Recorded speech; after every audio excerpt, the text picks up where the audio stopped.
You all set? All right, good morning. First of all, I wanted to invite you in today for sake of sticking with a promise I made to this community about being transparent and holding our deputies accountable during those times that they may step out of line or use some level of excessive force or violate policies that are important to secure the trust with this community.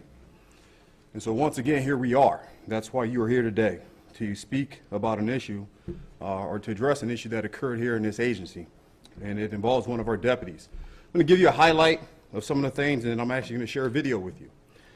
The incident is going to be related to one of our school resource deputies, Willard Miller. He is 38 years of age. He's been employed with the Broward Sheriff's Office for roughly 3 years. He was hired back in August 8th of 2016. He's assigned to the Pompano District. The incident that we are talking about took place on September 25th. Deputy Willard was assigned to our Cross Creek School in Pompano as a school resource deputy. And again, we'll give you all this content, just to give you a highlight reel. We were notified of an incident that occurred back in September. Are we live? Okay. Don't ruin the movie by Friday on soundtrack. But this here is related to an incident that took place at that school. Deputy Willard was involved in an incident with a minor who really did not provoke any unnecessary level of force being applied. And I'm going to share this video. But the byproduct of his actions were deplorable. They were uncalled for, and they violated multiple policies just on the optics. And it required us to open up an internal affairs investigation.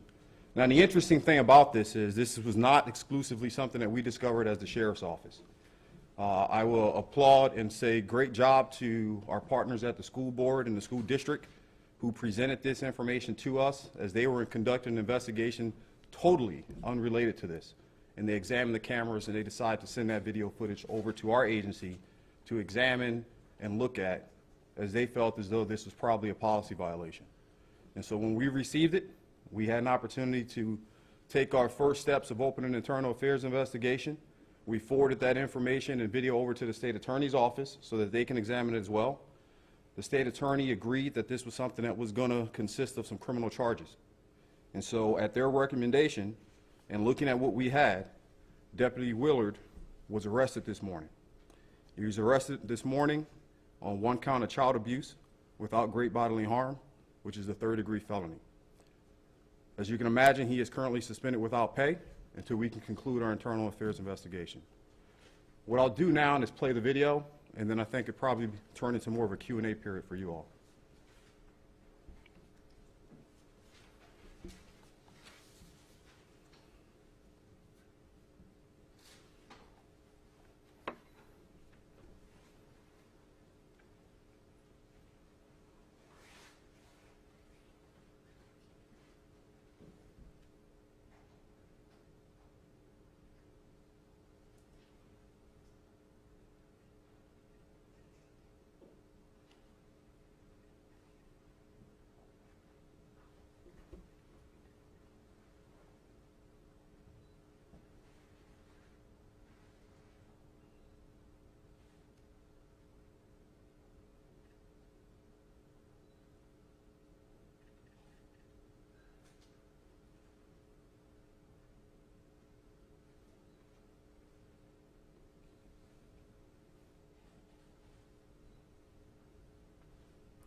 Okay, so this was the information that was yielded to us and prompt the investigation, the state attorney agreeing with the criminal charges that need to be applied. And just to recap again, the employee, Deputy Willard, is currently suspended without pay as we conclude out our internal affairs investigation, but he was arrested on criminal charges for child abuse. Any questions? Can you explain what we saw there? What happened? What was going on, with the deputy and... So there, of course, we don't have any audio, but there's a quick synopsis of what the school was investigating. Apparently, the child was being treated or examined for whatever type of issues that were occurring inside the school. Right? That's something that the school board is still examining and their staff. I won't dive into all the details of it. I think right now it speaks for itself. I can care less why she was in the room. That's not a matter of disciplinary issue that the agency would have to be responsible for, but the way the deputy responds for whatever occurred, whatever type of verbal dialogue was going on, it makes no sense and it wasn't necessary. So, was the deputy in the room, what was the deputy doing over there in the corner when the student... It looked like to me he was texting on his phone before the altercation occurred. Had he been on the job until he was arrested this morning, or was he off the job while the internal affairs investigation? Yeah, we suspended him immediately once we started getting the video, and I think the suspension date that we ended up putting forth was, I'm sorry? It's in the packet. Okay, yeah, it's in a packet, all the dates and everything. So we went to suspending him without pay. So how old is the student? Is that like, it's an elementary school, she looked like a fifth grader at least? It is a minor, and for sake of making sure we don't get into violating any agreements or impact anything that's coming up, I will tell you it's a juvenile. It's an elementary school, though? Cross Yes. Creek isn't Cross Creek the emotionally, or is That is correct. It's the emotional, the word cruise didn't I'm not sure. What kind? I didn't catch that. It's the emotion, it's a school for the emotionally... Kids who have issues. Correct. Was he arrested at home? Let's do this. Back here? No, he was brought in and went through our arrest procedures here and taken over to our main jail. Did you say what she did? Right now, that's still part of the internal affairs investigation aspect, so I won't get into any discussion points. That's what helped. Can you explain what that room was? I honestly don't know the nature of that structure for that classroom or what type of setting it was. Was the deputy called to that room? Again, these are part of the internal investigative practices that's occurring right now. I don't want to impact that case because we need to make sure we get this one right. Did the witnesses who were there, the other people who were there, did they bring it forward saying, hey, this happened and we have a concern? That's part of an administrative investigation right now that's occurring with the school board as to how the information came up, but we received it from their SIU division that came forth when they were examining for some other issues. And that's another thing I was going to ask. You said they were examining for other issues. Did they suddenly come across as they were looking for something?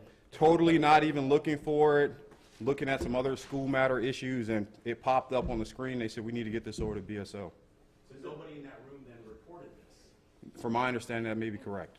Yes. He was an SRO assigned to that school. Yes. So nobody reports it, and this, you guys discover it. Mhm. I'm assuming you guys have interviewed those people?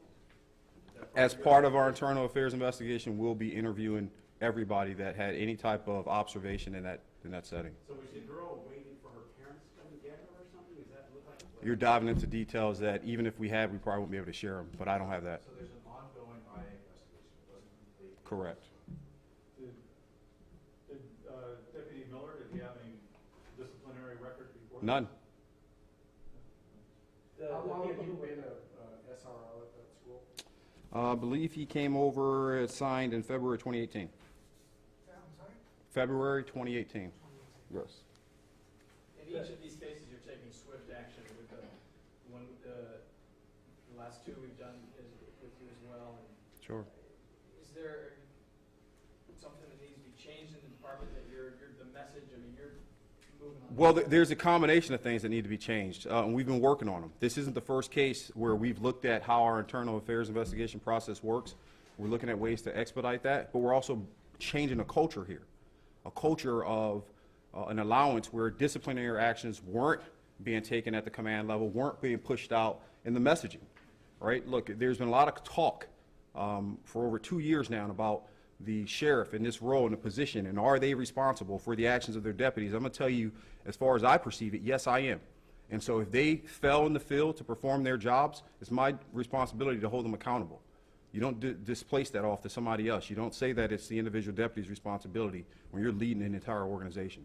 What did the deputy say about all this when you guys spoke to him? Again, that's part of the internal affairs investigation, and I can't elaborate into comments that were made. The The state people who attorney's were, office asked if you wanted to postpone the arrest until after the internal affairs. I won't dive into the state attorney's conversation that we had, but I will tell you it was a delightful one to know that there's a trust level and a new relationship that's being forged as to will we hold our own people accountable, or does the state need to jump ahead and start pursuing criminal charges, which is outside of normal practices, and let us do our jobs. If we can't police ourselves, then who's going to police us? Has he been charged yet? Yes, he has. being that people were in the room there. Sorry, I'm hot. Finished working out. Yeah. Being that people were in the room there, and the way that this was discovered was suddenly the school board just stumbled upon it doing something else. Are those people in trouble too for not coming forward saying, hey, this happened to your child? You're expanding into things that is all part of an investigation. And look, your assumption or observations is part of what we're looking at too, as well as the school board. What does it say about the role of an SRO? The SROs have to have special training, right, to deal with children, to deal with issues like this. Is there something that needs to be looked at as far as how the deputies are trained to be SROs? No, look, the last thing we're going to do is jump to an assumption where we have thousands of deputies here. And because one person acts outside of their character, their professionalism, their integrity, and so on and so forth, it doesn't instantly mean we need to modify things. What it means is that just like any profession, on occasion, we're going to have some people that fail to do their job. Doesn't matter if you're in law enforcement, it can happen in the news world. It has happened in the news world. It can happen in any type of profession. But what needs to happen from our standpoint is to make sure we hold them accountable, and we do look at what's occurring here as a cultural standpoint and changing that. And I think we're on the right track. You mentioned earlier, we've come forward with several different incidents of excessive force, and we're not waiting for it. We refuse to wait for it. It's embarrassing, okay? When we have one individual that act outside the confines of the oath that they take, it goes on every news channel. It spreads across the country. And it impacts not only the agency, but it impacts everybody who carries a badge on their chest in this county, in this state, and across the country. I'll take maybe one more. What's next aside from the legal standpoint, but from your department in terms of are you recommending, are you waiting for the IA? Yeah, so we're not going to break outside of practices on how an internal affairs investigation must take place, because the deputies still have rights. Just like a criminal who may shoot up a school, they still have rights. And so once we go through the due process aspects, finish the internal affairs investigation, we know that it's going to roll into our professional standards committee, and then they'll send forth a recommendation for me, and I'll make my final decision. Somebody had one more. They're telling me to wipe my head. Okay. The top. I'm sorry. I got the vest on, just finished a good little run. You're just going to have to deal with it today. Yeah, we have the breakdown on when we start receiving information. The incident took place on the 25th. I believe we got it or put them on administrative concern on the 27th.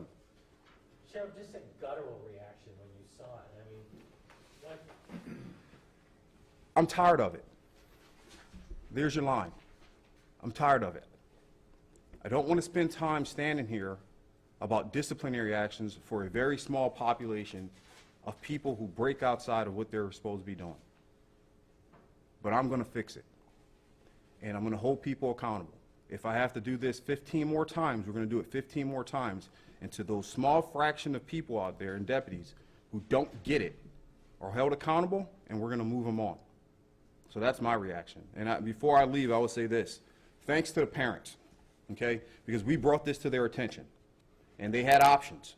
They knew that we were doing an investigation. They knew we were examining this thing. And they had enough trust and confidence in this agency that we were going to do the right thing, not just for their child, but for this community. And they gave us enough time to thoroughly examine this and make the right decisions so that we can hold everyone accountable. And I'd also like to say thanks to the superintendent for allowing us to get past some of the different contractual agreements that would prohibit some of these videos from being seen. And he authorized us to put this out right now without having it go through public records requests and everything else. There's going to have to be a level of transparency even when things are ugly. So thank you very much. What did the parents do? Yeah, you mentioned parents. Thank them for what? What did they? for patience. Simple patience. Think about it. Every time we have some form of excessive force that looks bad on TV and it involves your child, the gut reaction is to cry out for justice, to call the media, to assume that we're not going to do the right thing. They had patience. They had confidence in this organization, regardless of what goes on across the country with the amount of outlets and iPhone cameras and videos that are constantly shown. I think that's admirable, that they would trust us. It's not a matter of holding back, it's a matter of trusting. That's relationship building. They could have went forward, it wouldn't have changed anything in terms of what we were doing today. But they had enough confidence in this organization, and that's worth saying thank you to. Sheriff, at the beginning of that video, it looks like the girl comes up and kicks the deputy in the back of the leg. Was she antagonizing him? Can you discuss anything about what happened? Here's my point on it. Does it matter? Does it matter? Do you think that was appropriate for us to respond as law enforcement professionals? I would hope that every cop in America would disagree with that type of response. Thank you.